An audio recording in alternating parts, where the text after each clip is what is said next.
Hey guys, welcome back. So I've just finished watching 73 Yards, and it was very different than what I thought it would be.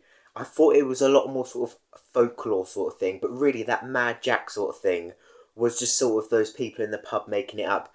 Now, the story itself, I did really enjoy. I actually thought it was a very sad episode. I felt very sad for Ruby in the end about how everyone left her, and it was just incredibly sad. Now, I do have some questions though about it. First of all, how comes that if that woman was Ruby all along, why the second time round it stopped them stepping on that circle of charms? Then also, how come the Doctor actually disappeared originally? Why did he disappear when he stepped on that?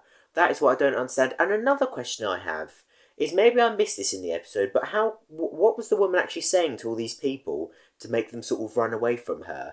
Now, it does sort of give me a bit of the sort of vibes of the Curse of Clyde Langer, but I don't actually understand why the woman made everyone turn against her. Now, unfortunately, it was sport that Kate Stewart was in the episode, but I did really enjoy seeing her, and I wish it was never spoiled, because then it would have sort of been such a pleasant surprise to actually see her. So I did like that in the episode. The episode itself was really good. I did like the Welsh part and how it was sort of they were sort of like making it up, but it just felt like it was sort of like a horror. And then you had the sort of different thing of where she was getting older and older and older. Like when it was first like a year in advance, I thought, oh, they can do the same thing as Rose, where it's sort of 1 year and then it sort of gets sorted. But as you saw, she got older and older and older. I don't think you can't blame them, but she didn't look as old as they were making out to be, because she is 19 at the moment. So she did look a bit different, but I wouldn't say she looked like 40, for example. But the rest of the story is really cool. The woman itself, the woman sort of following her, the old Ruby. That was really cool. But again, I don't understand why she was following her in the first place. I do feel like this episode didn't explain these things properly. Maybe I've missed it, but I do feel like some of these questions were just generally never answered.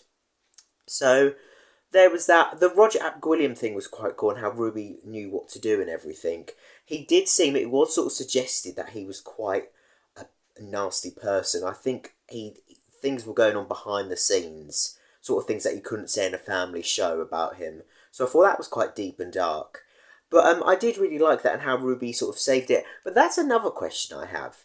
Now, if the reason Ruby sort of had this woman and had to stay on Earth, without the Doctor and live her life till she met Roger Ap Gwilliam, what's going to happen the second time round? Because now the Doctor hasn't stepped on it, those events aren't going to happen. So Roger Ap Gwilliam going into power is still going to happen. That's another thing that I don't understand.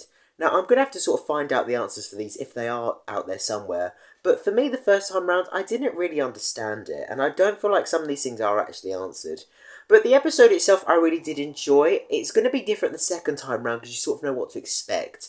But I did really enjoy this episode. I wouldn't say it was as amazing as it made out. Russell T Davies saying that it was the best thing he's ever written. I I think the jury's out on that. It's really good, don't get me wrong, but compared to stuff like things that stand up really well, like for example Midnight or something like that, or Turn Left, I wouldn't say it's like it would. You could class this as better, but I still really think it's really great though. I'm gonna have to give it a rewatch, but I did really enjoy it. It's just that the problem is the second time round, now you know these sort of things happen, it might not be as enjoyable. But as a first time watch, I did really enjoy it. So it was a great episode, and I'm glad it sort of centred around Ruby as well, because it sort of helped me get closer to her as well. And I did feel really sorry for her, that's why I felt really sad in the end. But it was sort of a great story, and I do look forward to next week as well. It does look like it's sort of involving social media in some form. But yeah, I'm more focused on. Normally, I'm more excited about the next episode. Don't get me wrong, I'm excited for the next episode, but it's just this one. I've got so many. I did enjoy it, but I've got so many questions as well. Just really mainly focusing on this. But as a whole, I did really enjoy it, and it was really fun. But yeah, I'm gonna have to sort of find out these answers, rewatch it, and see what my thoughts are, and give my full in-depth review in a few days. But yeah, so I did really enjoy it, but I'm left with a few questions. But what did you think of the episode? Let me know in the comments below. But thank you so much for watching, and hopefully see you in my next video soon when I do my full review. But again, thank you so much for watching. I hope you enjoyed the video, and hopefully see you in my next video soon. Thank you all for watching, and take care.